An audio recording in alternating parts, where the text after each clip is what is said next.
Hi ಎಲ್ಲರಿಗೂ ನನ್ನ ನಮಸ್ಕಾರ. ಇವತ್ತಿನ ವಿಡಿಯೋದಲ್ಲಿ ನಾವು ಲಂಡನ್ಗೆ ಹೋಗಿದ್ವಲ್ಲ ಅದರ ವಿಸಿಟ್ ಬಗ್ಗೆ ತೋರಿಸ್ತಾ ಇದ್ದೀನಿ ನೋಡಿ. ಫಸ್ಟ್ ತೋರಿಸಿದ್ದು ನಾವು ಸ್ಟೇ ಮಾಡಿರೋ ಹೋಟೆಲ್ಲು. ಡಿಸೈನು ತುಂಬ ಡಿಫ್ರೆಂಟಾಗಿದೆ. ಕಲರ್ ಬ್ಲೂ ಕಲರ್ ಶೇಡ್ಸಲ್ಲಿ ಡಿಸೈನ್ ಆಗಿದೆ, ಅದಕ್ಕೆ ತೋರಿಸ್ತಾ ಇದ್ದೀನಿ. ನೆಕ್ಸ್ಟು ಡಬಲ್ ಡೆಕ್ಕರ್ ಬಸ್ ಎಲ್ಲ ಇತ್ತು ಅಲ್ಲಿ, ಮತ್ತು ತುಂಬ ಹತ್ತಿರದಿಂದ ಎಲ್ಲ ಫ್ಲೈಟ್ಸು ಹೋಗ್ತಾಯಿತ್ತು. ನಾವು ಬಿಟ್ಟಿದ್ದೀವಿ ಹೋಟೆಲ್ಲು. ಏನು ನೋಡೋದಕ್ಕೆ ಅಂತ ಹೇಳ್ತೀನಿ ನಿಮಗೆ. ಫಸ್ಟು ಬಂದುಬಿಟ್ಟು ನಾವು ಲಂಡನ್ ರೋಡ್ಸ್ ಎಲ್ಲ ದೊಡ್ಡದಾಗಿ ಚೆನ್ನಾಗೇ ಇದೆ. ಫುಟ್ಪಾತ್ ಅಂತೂ ರೋಡ್ಗಿಂತ ದೊಡ್ಡದಾಗಿದೆ. ಮತ್ತು ಮನೆಗಳು ಎಲ್ಲ ನೋಡಿ ಎಷ್ಟು ಒಂಥರ ಟ್ರೆಡಿಷ್ನಲ್ಲಾಗಿ ಬಿಲ್ಡ್ ಮಾಡಿರೋ ಅಂಥದ್ದು. ಮಾಡರ್ನ್ ಬಿಲ್ಡಿಂಗ್ಸ್ ಥರ ಇಲ್ಲ. ಯಾವುದೇ ಕಟ್ಟಿದ್ರೂ ಕೂಡ ಯೂನಿಫಾರ್ಮಿಟಿ ಇರಬೇಕು ಅಂತ ಇದೇ ಥರ ಬಿಲ್ಡ್ ಮಾಡ್ತಾರಂತೆ. ಪರ್ಮಿಷನ್ ಇಂಥ ಬಿಲ್ಡಿಂಗ್ಸ್ಗೆ ಕೊಡ್ತಾರೆ ಅವರು, ಯಾವ ಪರ್ಮಿಷನ್ ಕೊಟ್ಟರು. ನಾವು ಫಸ್ಟು ಹೋಗಬೇಕಾದ್ರೆ ನಮ್ಮ ಬಸವಣ್ಣ ಇದ್ದಾರಲ್ಲ ಅವ್ರದ್ದು ಪ್ರತಿಮೆ ಇತ್ತು, ಅಲ್ಲಿಗೆ ಕರ್ಕೊಂಡು ಹೋಗ್ತೀವಿ ಅಂದರು. ಅಲ್ಲಿಗೆ ಕರ್ಕೊಂಡು ಹೋದ್ಮೇಲೆ ನೆಕ್ಸ್ಟು ಓವಲ್ ಕ್ರಿಕೆಟ್ ಸ್ಟೇಡಿಯಮ್ಗೆ ಹೋಗೋಣ ಅಂತ ಅಂದ್ಕೊಂಡಿರೋದು. ತೋರಿಸ್ತೀನಿ ನೋಡಿ. ಬಿಲ್ಡಿಂಗ್ಸ್ ಎಲ್ಲ ತುಂಬಾ ಚೆನ್ನಾಗಿದ್ದಾವೆ. ನೋಡ್ತಾ ಇದ್ದರೆ ಹಾಗೇ ತುಂಬ ಖುಷಿ ಆಗುತ್ತೆ. ಎಲ್ಲ ನೋಡಿ ಟ್ರೆಡಿಷ್ನಲ್ ಟೈಪ್ ಆಫ್ ಬಿಲ್ಡಿಂಗು, ಇಟ್ಟಿಗೆಯಿಂದ ಮತ್ತು ಹೆಂಚಿಂದ ಕಟ್ಟಿರುವಂಥದ್ದು. ಮತ್ತು ಇಲ್ಲಿ ಇನ್ನೊಂದು ಸ್ಪೆಷಾಲಿಟಿ ಏನಂದರೆ ರಾತ್ರಿ 9:30 10 ಗಂಟೆ ಆದರೂ ಬೆಳಕು ಹಾಗೇ ಇರುತ್ತೆ. 8 ಗಂಟೆ ರಾತ್ರಿಯಲ್ಲಿ ಸೂರ್ಯ ಹಾಗೆ ಕಾಣ್ತಾ ಇರ್ತಾನೆ.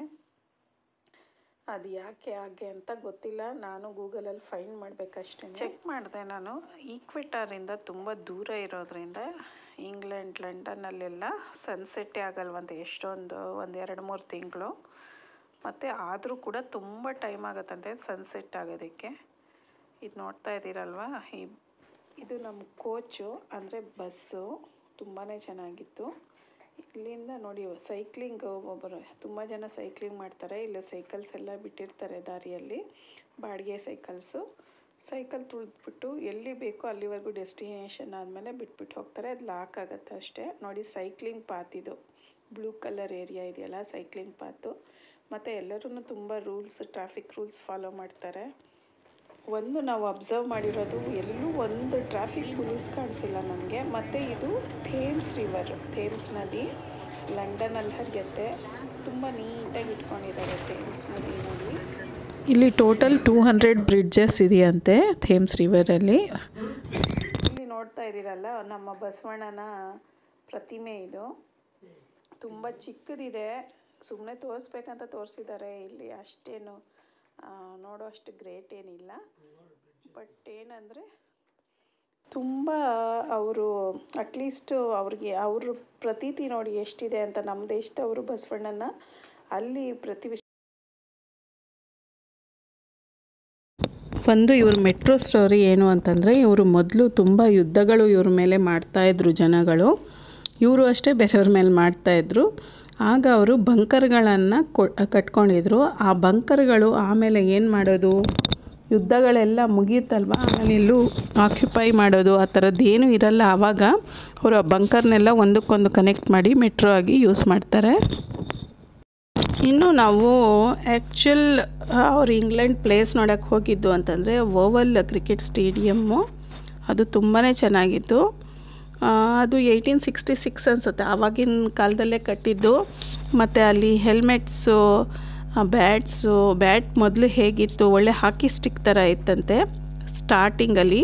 ಅಲ್ಲಿಂದ ಇವಾಲ್ವ್ ಆಗಿ ಬ್ಯಾಟ್ ಈಗ ಈ ಶೇಪಿಗೆ ಬಂದಿರೋದು. ತುಂಬಾ ಚೆನ್ನಾಗಿದೆ. ಅಲ್ಲಿ ಕ್ರಿಕೆಟರ್ಸ್ ಹಾಕ್ಕೊಂಡಿರೋ ಹೆಲ್ಮೆಟ್ಗಳು, ಬ್ಯಾಟ್ಗಳು, ಅವ್ರದ್ದು ಮೆಡಲ್ಸು, ಒಂಥರ ಸ್ವೆಟರ್ಸು, ಜಾಕೆಟ್ಸು ಎಲ್ಲ ಇದೆ ಮ್ಯೂಸಿಯಮಲ್ಲಿ. ಮತ್ತು ಓವಲ್ ಸ್ಟೇಡಿಯಮ್ ನೋಡಿ, ಸ್ಟೇಡಿಯಮ್ ಅನ್ನೋಕ್ಕೆ ಸ್ಟುಡಿಯಮ್ ಅಂದ್ಬಿಟ್ಟೆ. ಓವಲ್ ಶೇಪಲ್ಲಿ ಇದೆಯಂತೆ ಹೊರಗಡೆಯಿಂದ. ಒಂದು ಕ್ರೀಡಾಂಗಣ ಒಳಗಡೆ ಮಾತ್ರ ಸರ್ಕಲ್ ಶೇಪಲ್ಲೇ ಇರೋದು ಆ್ಯಸ್ ಪರ್ ದ ರೂಲ್ಸು. ಅದಕ್ಕೆ ಇದಕ್ಕೆ ಓವಲ್ ಕ್ರಿಕೆಟ್ ಸ್ಟೇಡಿಯಮ್ ಅಂತಾರೆ. ನೋಡಿ ಈಗಲೂ ಎಷ್ಟು ಚೆನ್ನಾಗಿ ಮೇಂಟೈನ್ ಮಾಡ್ತಾನೇ ಇರ್ತಾರೆ ದಿನಾನು. ಇವರೇ ನಮ್ಮ ಗೈಡ್ ಆಗಿದ್ದರು, ಅವರು ಎಕ್ಸ್ಪ್ಲೈನ್ ಮಾಡಿದ್ರು. But most of the things ನಮಗೆ ಅವ್ರ ಆ್ಯಕ್ಸೆಂಟು ಅರ್ಥ ಮಾಡ್ಕೊಳ್ಳೋಕ್ಕಾಗಲಿಲ್ಲ. ಮೆಟ್ಲುಗಳೆಲ್ಲನೂ ತುಂಬಾ ಚೆನ್ನಾಗಿದೆ. ನೋಡ್ತಾ ಇದ್ದೀರಲ್ವ, ನಾವು ಮ್ಯೂಸಿಯಮ್ಗೆ ಹೋಗೋ ದಾರಿಯಲ್ಲಿ ಇದು. ಇಲ್ಲೇ ನಮ್ಮ ಕ್ರಿಕೆಟರ್ಸು ಯಾರೇ ಆಗಿರಲಿ ಈ ಸ್ಟೇಡಿಯಮಲ್ಲಿ ಆಡಿರೋರು 100 ರನ್ಸ್ ತೆಗೆದಿರೋದು ಅವ್ರ ರೆಕಾರ್ಡು. ಮತ್ತು ಯಾರು 5 ವಿಕೆಟ್ಸ್ 5 ವಿಕೆಟ್ಸ್ ಯಾರು ತೆಗೆದಿರ್ತಾರೋ ಅವ್ರ ಹೆಸರುಗಳು ಎಲ್ಲ ರೆಕಾರ್ಡ್ ಆಗಿದೆ. ಇಲ್ಲಿ ಕುಂಬ್ಳೆ, ಕಪಿಲ್ ದೇವ್, ಕುಂಬ್ಳೆದು ನಿಮಗೆ ಗೊತ್ತಾ, ಅವ್ರದ್ದು ಬೌಲಿಂಗಿಗೆ ರೆಕಾರ್ಡ್ ಆಗಿಲ್ಲ, ಇಲ್ಲಿ ಬ್ಯಾಟಿಂಗಿಗೆ 100 ಮೇಲೆ ತೆಗೆದಿರೋದಕ್ಕೆ ರೆಕಾರ್ಡ್ ಆಗಿದೆ. ಗ್ರೇಟ್ ಅಲ್ವಾ. ಹೆಲ್ಮೆಟ್ಗಳಂತೂ ಎಲ್ಲನೂ ತುಂಬಾ ತೂಕ ಇದ್ವು. ಅದು ಎತ್ತೋದೂ ಕಷ್ಟನೇ, ಆ ತಲೆ ಮೇಲೆ ಎತ್ಕೊಂಡು ಅದು ಹೆಂಗೆ ಆಡ್ತಾರೋ ಏನೋ ಅಷ್ಟು ಜೋರಾಗಿ ಓಡಿಕೊಂಡು ಅಂತ ಅನಿಸುತ್ತೆ. ಇದು ನೋಡಿ ಬೆಂಕಿ ಎಲ್ಲ ಹಾಕಿ ಬಿಸಿ ಮಾಡ್ಕೊಳ್ಳೋ ಏರಿಯಾ ಇದೆ. ಆಗಲೇ ಹೇಳ್ದಂಗೆ ಇದೆ ಮ್ಯೂಸಿಯಮ್ ಏರಿಯಾ. ಒಳಗಡೆಗೆ ಹೋಗ್ತಾ ಇದ್ದೀವಿ. ಎಲ್ಲ ಫೋಟೋಸು ಮತ್ತು ನೋಡಿ ಗ್ಲೌಸ್ಗಳು ಎಲ್ಲ ಇದೆ. ನೋಡಿ ಒಂದು ಸರಿ ಇಲ್ಲಿ ನಿಮಗೆ ಆ ಬ್ಯಾಟ್ ಶೇಪು ಬರುತ್ತೆ, ತೋರಿಸ್ತೀನಿ. ಅದು ಕೂಡ ಹಾಕಿ ಸ್ಟಿಕ್ ಥರ ಇದೆಯಲ್ಲ, ಅದು ಹಾಕಿ ಸ್ಟಿಕ್ ಅಲ್ಲ, ಮೊದಲು ಕ್ರಿಕೆಟ್ ಬ್ಯಾಟು ಹಾಗೆ ಇದ್ದಿದ್ದು. ಇವೇ ಹೆಲ್ಮೆಟ್ಗಳು. ಏನಪ್ಪ ಇದು ಅಂತ ಈಗ ನೋಡಿದಾಗ ನನಗೆ ಕನ್ಫ್ಯೂಸ್ ಆಯಿತು. ಇದು ಹೆಲ್ಮೆಟ್ಟು ನೋಡಿ, ಇದೇನೇ ಬ್ಯಾಟ್ ಅಂತ ಹೇಳಿದ್ನಲ್ಲ, ಅದು ಈ ರೀತಿಯಾಗಿತ್ತು ಮೊದಲು ಬ್ಯಾಟು. ಇದು ದೊಡ್ಡ ಗಣೇಶ್ ಅವರು ಅಲ್ಲಿ ನಮ್ಮೊಬ್ಬರು ಇಂಡಿಯನ್ ಕೆಲಸ ಮಾಡ್ತಾಯಿದ್ದಾರೆ, ಅವ್ರಿಗೆ ಕೊಟ್ಟಿರೋ ಗಿಫ್ಟ್ ಅಂತೆ. ತುಂಬಾ ಚೆನ್ನಾಗಿದೆ. ಅವ್ರು ನಮಗೆಲ್ಲ ಹಾಕ್ಕೊಳಕ್ಕೆ ಕೊಟ್ಟರು ಅದನ್ನು.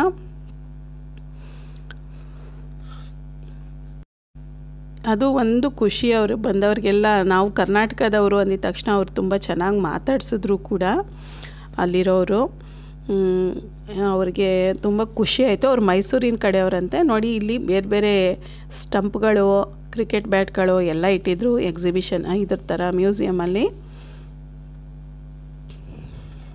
ಇಲ್ಲಿ ಬ್ಯಾಟ್ಗಳು ಹೆಂಗೆ ಎವಾಲ್ವ್ ಆಗಿದೆ ಅಂತ ನೋಡಿಸ್ತಾರೆ, ತೋರಿಸ್ತೀನಿ ನೋಡಿ. ಸಣ್ಣ ಮಿನಿಯೇಚರ್ ಮಾಡಿ ಇಟ್ಟಿದ್ದಾರೆ, ಅದನ್ನು ತೆಕ್ಕೊಂಡೆ ನಾನು. ತುಂಬಾ ಚೆನ್ನಾಗಿ ಮಾಡಿ ಇಟ್ಟಿದ್ದಾರೆ ಅದನ್ನು. ನೋಡ್ತಾ ಇದ್ದೀರಲ್ಲ, ಹಾಕಿ ಬ್ಯಾಟ್ ಥರ ಇಂದ ಹೆಂಗೆ ನಾರ್ಮಲ್ ಬ್ಯಾಟ್ ಥರವರೆಗೂ ಆಗಿದೆ ಅಂತ ಇಲ್ಲಿ ಇಟ್ಟಿದ್ದಾರೆ. ಇದೇ ರೀತಿ ನಾವು ಹಾಗೆ ಹೋಗಿ ಗ್ರೌಂಡ್ ಪಿಚ್ಚಿಗೆ ಹೋದ್ವಿ. ಅಲ್ಲಿ ಕೊನೆಯಲ್ಲೇ ಮಾತ್ರ ಬಿಡ್ತಾರೆ, ಮಧ್ಯದವರೆಗೂ ಎಲ್ಲ ಬಿಡೋದಿಲ್ಲ. ಅಲ್ಲಿ ಕೆಲವು ಪಿಕ್ಚರ್ಸು ಮತ್ತು ಕ್ರಿಕೆಟರ್ಸ್ ಹೆಂಗೆ ಆ ರೂಮಿಂದ ಅವರು ನಡ್ಕೊಂಬರ್ತಾರೆ, ಆ ಮೆಟ್ಲುಗಳು, ಮತ್ತು ಅವ್ರು ಎಲ್ಲಿ ಕೂತ್ಕೊಂಡಿರ್ತಾರೆ ಅದೆಲ್ಲ ತೋರಿಸಿದ್ರು ನಮಗೆ. ಇದೆಲ್ಲ ಅವ್ರಿಗೆ ಲೈಬ್ರರಿಯಲ್ಲಿರೋವಂಥ ಪುಸ್ತಕಗಳು, ಅದನ್ನು ಕೂಡ ತೋರಿಸ್ತಾ ಇದ್ದೀನಿ. ಟೋಪಿಗಳು, ಮೆಡಲ್ಸು ಎಲ್ಲನೂ ಇದೆ. ನೋಡ್ತಾ ಇದ್ದೀರಲ್ವ, ಇದೇ ಪಿಚ್ಚಿಗೆ ಬಂದಿರೋದು ನಾವು. ತುಂಬ ಚೆನ್ನಾಗಿತ್ತು, ಮೆತ್ತಗಿತ್ತು ಹುಲ್ಲು, ನ್ಯಾಚುರಲ್ ಹುಲ್ಲೇ ಅದು. ನೋಡಿ ಇಲ್ಲೊಂದು ಗಂಟೆನೂ ಇಟ್ಟಿದ್ದಾರೆ. ಅಂದರೆ ಟೀ ಬ್ರೇಕ್ಗೆಲ್ಲ ಬಿಡ್ತಾರಲ್ಲ, ಆವಾಗ ಬ್ರೇಕ್ ಆಗಿದ ತಕ್ಷಣ ಹಿಂಗೆ ಹೊಡಿತಾ ಇದ್ರಂತೆ. ಅವಾಗ ಅವರೆಲ್ಲ ವಾಪಸ್ ಬರಬೇಕು ಪ್ಲೇಯರ್ಸು. ನಾವೆಲ್ಲನೂ ಇದ್ರ ಜೊತೆಗೆ ಫೋಟೋ ತೆಗೆಸ್ಕೊಂಡ್ವಿ. ಇಲ್ಲಿಂದ ಮೇಲ್ಗಡೆಯಿಂದ ನಡ್ಕೊಂಬಂದು ಇಲ್ಲಿ ಕೂತ್ಕೋತಾ ಇದ್ರಂತೆ ಪ್ಲೇಯರ್ಸು. ಇದು ಆಮೇಲೆ ಹೊರಗಡೆ ಶಾಪ್ ಕೂಡ ಇತ್ತು. ಎಲ್ಲನೂ ತುಂಬ ಕಾಸ್ಟ್ಲಿ ಇತ್ತು. ಏನೂ ತೊಗೊಂಡಿಲ್ಲ. ಕೆಲವರು ಬಾಲ್ ತೊಗೊಂಡ್ರು. ಎಷ್ಟಕ್ಕೆ ಅಂದ್ಕೊಂಡಿದ್ದೀರಾ? 2 ಪೌಂಡಿಗೆ ತೊಗೊಂಡ್ರು ಒಬ್ಬೊಬ್ಬರು. ಒಂದೊಂದು ಬಾಲು 3-4 ಅನಿಸುತ್ತೆ ಪೌಂಡು. ಅದು ಇತ್ತು, ತೊಗೊಂಡ್ರು. ಟೀ ಶರ್ಟ್ಗಳೆಲ್ಲನೂ ತುಂಬ ಕಾಸ್ಟ್ 20 ಪೌಂಡ್ಸ್ ಇತ್ತು. ಎಲ್ಲರೂ ನೋಡ್ತಾ ಇದ್ದೀವಿ. ಕೆಲವರು ಮಾತ್ರ ತೊಗೊಂಡ್ರು ಅಷ್ಟೇ. ಟೋಪಿ ನೋಡಿ, ಟೋಪಿನು 25 ಪೌಂಡ್ ಅನಿಸುತ್ತೆ ಇದಕ್ಕೆ. ಬೊಂಬೆಗಳೂ ಚೆನ್ನಾಗಿತ್ತು. ಆದರೆ ನಾವು ಯಾರು ಏನೂ ಜಾಸ್ತಿ ತೊಗೊಳ್ಳಿಲ್ಲ. ಒಂದಿಬ್ಬರು ಮಾತ್ರನೇ ತೊಗೊಂಡಿದ್ದು. ಅಲ್ಲಿಂದ ನಾವು ಇದೆಲ್ಲ ನೋಡಿಕೊಂಡು ನಾವು ಗೋವಿಂದ ಅನ್ನೋ ಹೋಟೆಲ್ಗೆ ಹೋದ್ವಿ. ಇದು ಹರೇ ಕೃಷ್ಣ ಹರೇ ರಾಮ ಅವ್ರ ಫಾಲೋಯರ್ಸ್ ಇಟ್ಕೊಂಡಿರೋಂಥ ಹೋಟೆಲ್ಲು. ಗೋವಿಂದ ಅನ್ನೋ ಹೋಟೆಲು. ಎಷ್ಟು ರಶ್ ಇತ್ತು ಅಂದರೆ ಆಶ್ಚರ್ಯ. ಅಷ್ಟು ವಿದೇಶಿಯರು ನಮ್ಮ ಫುಡ್ಡು ತಿಂತಾರೆ ಅಂತ ಅನಿಸುತ್ತೆ. ಎಲ್ಲರಿಗೂ ತುಂಬಾ ಇಷ್ಟ ನಮ್ಮ ಇಂಡಿಯನ್ ಫುಡ್ಡು. ನಾವು ಇಲ್ಲಿ ಇದ್ಕೊಂಡು ನಮ್ಮ ಇಂಡಿಯನ್ ಫುಡ್ ಜೊತೆಗೆ ಬದಲು ಜಾಸ್ತಿ ಇಟಾಲಿಯನ್ ಫುಡ್ಡೆಲ್ಲ ತಿಂತೀವಲ್ವ, ಪಿಜ್ಜಾ ಅದೆಲ್ಲ. ಅವರು ತುಂಬಾ ನಮ್ಮ ಇಂಡಿಯನ್ ಫುಡ್, ಪೋಹ ಮತ್ತು ಉಪ್ಪಿಟ್ಟು ಎಲ್ಲ ತುಂಬ ಇಷ್ಟಪಟ್ಟು ತಿಂತಾರೆ. ಅಲ್ಲಿಗೆ ಹೋಗೋಣ ಬನ್ನಿ. ಈಗ ಹೋಗೋ ದಾರಿಯಲ್ಲಿ ಮತ್ತು ನಾನು ಈ ರೀತಿ ಸ್ವಲ್ಪ ಚಿಕ್ಕ ವಿಡಿಯೋ ತೆಕ್ಕೊಂಡೆ ನೋಡಿ. ಡಬಲ್ ಡೆಕ್ಕರ್ ಬಸ್ಸು ಇದೆಲ್ಲ ನಮಗೆ ಇನ್ಸ್ಪೈರ್ ಆಗಿದ್ದು ಇವರಿಂದನೇ ಅನಿಸುತ್ತೆ. ಡಬಲ್ ಡೆಕ್ಕರ್ ಬಸ್ಸು ಮತ್ತು ಸಿಟಿ ಟೂರ್ ಅಂತ ಒಂದು ಬಸ್ ಇದೆ, ಅದೂ ತುಂಬ ಚೆನ್ನಾಗಿದೆ. ಮೇಲ್ಗಡೆ ಎಲ್ಲ ರೂಫ್ ಇರಲ್ಲ, ಆ ಥರದ್ದು ಇರುತ್ತೆ ನೋಡಿ. ಇದೇ ಗೋವಿಂದ ಹೋಟೆಲ್ಲು. ಇಲ್ಲಿರೋರೆಲ್ಲ ಕೆಲಸದವರು ಮತ್ತು ಅಲ್ಲಿ ಓನರು ಎಲ್ಲನೂ ಇಂಡಿಯನ್ಸೇ. ನಾನು ಆಗಲೇ ಹೇಳಿಲ್ವಾ, ತುಂಬ ಜನನೇ ಬಂದಿದ್ದರು ಇಲ್ಲಿ. ತುಂಬ ಕುತ್ಕೊಳ್ಳೋಕ್ಕೂ ಜಾಗ ಇರಲಿಲ್ಲ, ಎಲ್ಲ ಫುಲ್ ಆಗಿಬಿಟ್ಟಿತ್ತು. ಊಟ ಎಷ್ಟು ಜನ ಬಂದು ಮಾಡ್ತಿದ್ದಾರೆ ನೋಡಿ. ತುಂಬಾ ಜನ ಬಂದಿದ್ದರು, ತುಂಬ ರಶ್ ಇತ್ತು. ನಾವು ಊಟ ಆದಮೇಲೆ ನೆಕ್ಸ್ಟ್ ಬಂದುಬಿಟ್ಟು ನಮ್ಮದು ಕೊಹಿನೂರ್ ಡೈಮಂಡ್ ಇದೆಯಲ್ವ, ಅದನ್ನು ನೋಡೋದಕ್ಕೆ ಟವರ್ ಆಫ್ ಲಂಡನ್ ಅಂತ ಇದೆ, ಅಲ್ಲಿಗೆ ಹೋದ್ವಿ. ನೋಡಿ ಎಲ್ಲರೂ ಲೈನಲ್ಲಿ ಇದು ದಾರಿಯಲ್ಲಿ ಹೋಗೋದು ಅಷ್ಟೇ. ಫುಟ್ಪಾತ್ ನೋಡಿ ಎಷ್ಟಿಷ್ಟು ದೊಡ್ಡದಾಗಿದೆ ಫುಟ್ಪಾತು, ಅದಕ್ಕೆ ತೋರಿಸ್ತಾ ಇದ್ದೀನಿ ಅಷ್ಟೇ. ನಾನು ಆಗಲೇ ಹೇಳ್ದಂಗೆ ಜ್ಯುವೆಲ್ಸ್ ನೋಡೋದಕ್ಕೆ ಹೋದ್ವಿ, ಬಟ್ ಅಲ್ಲಿ ಏನು ವಿಡಿಯೋ ತೆಕ್ಕೊಳ್ಳೋಂಗಿರಲಿಲ್ಲ. ತುಂಬಾ ಇದ್ದಾವೆ ಡೈಮಂಡ್ಸು. ಅವ್ರದ್ದೆಲ್ಲ ಆ ಟೈಮಲ್ಲೆಲ್ಲ ರಾಜ ರಾಣಿ ಈ ಕ್ರೌನಿಂಗ್ ಸೆರೆಮನಿ ಅಂತಾರಲ್ವ, ಅವ್ರಿಗೆ ಕಿರೀಟ ಧಾರಣೆ ಮಾಡಿಸ್ತಾರಲ್ವ, ಆ ಟೈಮಲ್ಲೆಲ್ಲ ಹಾಕ್ಕೊಳ್ಳೋ ಅಂಥ ಜ್ಯುವೆಲ್ರಿ ಎಲ್ಲ ಅಲ್ಲೇ ಇಟ್ಟಿರ್ತಾರೆ. ಟಿಕೆಟ್ ತಗೊಂಡು ಒಳಗಡೆ ಹೋಗಬೇಕು. ಇದೇನೇ ಆ ಎಂಟ್ರೆನ್ಸು. ಅಲ್ಲಿಂದ ಟಿಕೆಟ್ ತಗೊಂಡು ಒಳಗಡೆ ಹೋಗ್ತಾ ಇದ್ದೀವಿ ನಾವು. ಇಲ್ಲಿ ಮೇಲ್ಗಡೆ ಎಲ್ಲ ಏನೇನೋ ಇತ್ತು ಒಳಗಡೆ ಹೋದ್ಮೇಲೆ. ನಡೀತಾನೇ ಇದ್ವಿ, ಬಟ್ ಏನು ನೋಡೋದಕ್ಕೆ ಏನು ಅಷ್ಟು ಇಲ್ಲ. ಜ್ಯುವೆಲ್ಸ್ ಒಂದು ಬಿಟ್ಟರೆ ಇನ್ನೇನು ಇಲ್ಲ ಇಲ್ಲಿ. ಬೇರೆದೆಲ್ಲ ಸುಮ್ಮನೆ ಕೋಟೆ ಥರ ಇದೆ, ಹೋಗೋದು ಬರೋದು. ಒಳಗಡೆ ಏನೇನೋ ಒಂದಷ್ಟು ಪಿಕ್ಚರ್ಸ್ ಹಾಕಿಟ್ಟಿದ್ದಾರೆ ಅಷ್ಟೇ. ಅದು ಬಿಟ್ಟರೆ ಇದರಲ್ಲಿ ಏನಿಲ್ಲ. ಎಲ್ಲರೂ ನಮ್ಮ ಇಂಡಿಯನ್ಸು ಹೋಗೋದೆಲ್ಲ, ನಮ್ಮನ್ನ ಇಂಡಿಯನ್ಸೇ ಅಲ್ಲ ಎಲ್ಲರೂ ಹೋಗೋದು ಆ ಜ್ಯುವೆಲ್ಸ್ ನೋಡೋದಕ್ಕೇ. ಅವ್ರದ್ದು ಅದರಲ್ಲಿ ಕೊಹಿನೂರ್ ಡೈಮಂಡು ಕೂಡ ಒಂದು 2-3 ಇದ್ದಾವೆ. ಇದು ನೋಡಿ ಲಂಡನ್ ಬ್ರಿಡ್ಜ್ ಅಂತಾರಲ್ವ, ಅದೇ ಇದು ಟವರ್ ಬ್ರಿಡ್ಜ್ ಆ್ಯಕ್ಚುಲಾಗಿ ಅದ್ರ ಹೆಸರು. ಅದನ್ನು ಲಂಡನ್ ಬ್ರಿಡ್ಜ್ ಅಂತಾರೆ. ಇದು ಓಪನ್ ಆಗುತ್ತೆ, ದೊಡ್ಡ ಶಿಪ್ ಬಂದಾಗ ಓಪನ್ ಆಗುತ್ತೆ ಮತ್ತು ಕ್ಲೋಸ್ ಆಗುತ್ತೆ. ತುಂಬ ಸ್ಪೆಷಲ್ ಆಗಿದೆ ಅಲ್ವಾ ಈ ಬ್ರಿಡ್ಜು. ಇಲ್ಲಿ ನೋಡಿ, ಅದೇ ನಾನು ಆಗಲೇ ಹೇಳಿದ್ನಲ್ಲ, ಪಾತ್ ತುಂಬ ಇದೆ, ಅಲ್ಲೆಲ್ಲ ಹೋಗಿ ಬಂದ್ವಿ. ಈಗ ಇದು ಜ್ಯುವೆಲ್ಸ್ ಇರೋ ಕಡೆ ಹೋಗಬೇಕಾದ್ರೆ ಅಲ್ಲಿ 2 ಕಾವಲು ಕಾಯ್ತಾ ಇರ್ತಾರೆ ಇಬ್ಬರು. ಅವರು ಕಂಟಿನ್ಯೂಸ್ ಆಗಿ ನಿಂತ್ಕೊಂಡೇ ಇರ್ತಾರೆ, ಆ ಕಡೆ ಈ ಕಡೆ ತಿರುಗೋದಿಲ್ಲ. ಎವ್ರಿ 1 ಅವರ್ಗೂ ಏನೋ ಕತ್ತಿನ ಅಲ್ಲಿಂದ ಇಲ್ಲಿಗೆ ಕೈ ಚೇಂಜ್ ಮಾಡ್ಕೋತಾರೆ ಅಷ್ಟೇ. ಇಲ್ಲ ಅಂದರೆ ಆಲ್ಮೋಸ್ಟ್ ಅಲ್ಲಾಡೋದಿಲ್ಲ ಅವರು. ಆ ಯೂನಿಫಾರ್ಮ್ ಅಂತೂ ಯಾವಾಗಲೂ ಅವರು ಹಾಕ್ಕೊಂಡೇ ಇರ್ತಾರೆ. ಅದು ನಮಗೆಲ್ಲರಿಗೂ ಗೊತ್ತಿರೋಂಗೆ ಬ್ರಿಟಿಷರ್ಸ್ ಯಾವಾಗಲೂ ಅದೇ ಥರ ಸೋಲ್ಜರ್ಸ್ ಯೂನಿಫಾರ್ಮ್ ಹಾಕ್ಕೊಂಡಿರ್ತಾರೆ. ನಾನು ನಿಮ್ಗಾಗಲೇ ಹೇಳ್ದಂಗೆ ಲಂಡನ್ ಬ್ರಿಡ್ಜ್ ನೋಡಿ, ಇಲ್ಲಿ ಓಪನ್ ಆಗೋದು ತೋರಿಸ್ತೀನಿ ನಾನು ನಿಮಗೆ.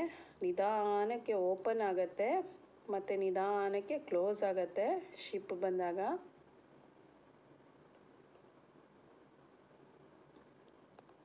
ಇಲ್ಲಿ ಒಂದು ನಾಯಿ ಹೋಗ್ತಾಯಿತ್ತು, ತುಂಬ ಚೆನ್ನಾಗಿತ್ತು, ಅದಕ್ಕೆ ತೆಕ್ಕೊಂಡಿದ್ದೀನಿ. ಇದು ನಮ್ಮ ಗ್ರೂಪಲ್ಲೆಲ್ಲ ಅಲ್ಲಿ ಒಬ್ಬರು ಡ್ಯಾನ್ಸ್ ಟೀಚರು, ಅವರು ಇದರಲ್ಲೆಲ್ಲ ಅದೇ ಥರನೇ ಎಲ್ಲಾದರೂ ಪಬ್ಲಿಕ್ಕಲ್ಲೆಲ್ಲ ಸ್ವಲ್ಪ ಈ ಥರ ಡ್ಯಾನ್ಸ್ ಮಾಡೋದೆಲ್ಲ ಮಾಡ್ತಾರೆ. ಅದಕ್ಕೆ ನಮ್ಮ ಗ್ರೂಪಿಂದನೂ ಹೋಗಿ 2 ಲೇಡೀಸು ಅಲ್ಲಿ ಡ್ಯಾನ್ಸ್ ಮಾಡಿದ್ರು.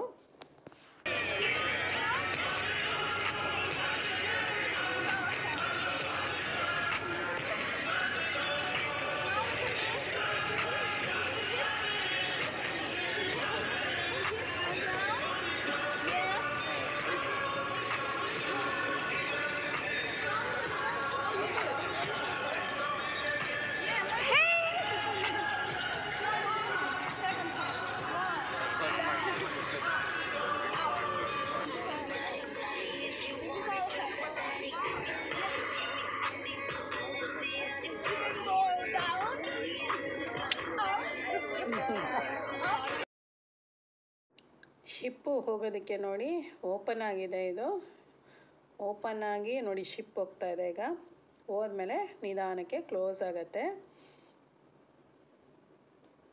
ಇದು ನಾನು ಫಾಸ್ಟ್ ಮೋಷನಲ್ಲಿ ಇಟ್ಟಿದ್ದೀನಿ, ಅದಕ್ಕೆ ಬೇಗ ಬೇಗ ಕಾಣಿಸ್ತಿದೆ. ಬಟ್ ಅದು ದೊಡ್ಡ ಬ್ರಿಡ್ಜ್ ಅಲ್ವಾ, ಓಪನ್ ಆಗೋಕ್ಕೂ ಟೈಮ್ ಆಗುತ್ತೆ, ಕ್ಲೋಸ್ ಆಗೋಕ್ಕೂ ಟೈಮ್ ಆಗುತ್ತೆ. ಈ ವಿಡಿಯೋ ಇಷ್ಟೇ ಫ್ರೆಂಡ್ಸ್ ಇವತ್ತಿಗೆ. ನೋಡಿ ಈ ಥರ ಎಲ್ಲ ಕಡೆ ಫ್ಲವರ್ಸ್ ಹಾಕಿರ್ತಾರೆ. ನಾವು ಎಷ್ಟೊಂದು ಕಡೆ ಆರ್ಟಿಫಿಷಿಯಲ್ ಏನೋ ಅಂದ್ಕೊಂಡಿರ್ತೀರೋಲ್ಲ, ಇಲ್ಲ ಅದು ರಿಯಲ್ ಫ್ಲವರ್ಸೇ. ಈ ವಿಡಿಯೋ ಇಷ್ಟವಾಗಿದ್ದರೆ ಪ್ಲೀಸ್ ನನ್ನ ಚಾನಲ್ಗೆ ಸಬ್ಸ್ಕ್ರೈಬ್ ಮಾಡ್ಕೊಳ್ಳಿ. ಬಾಯ್.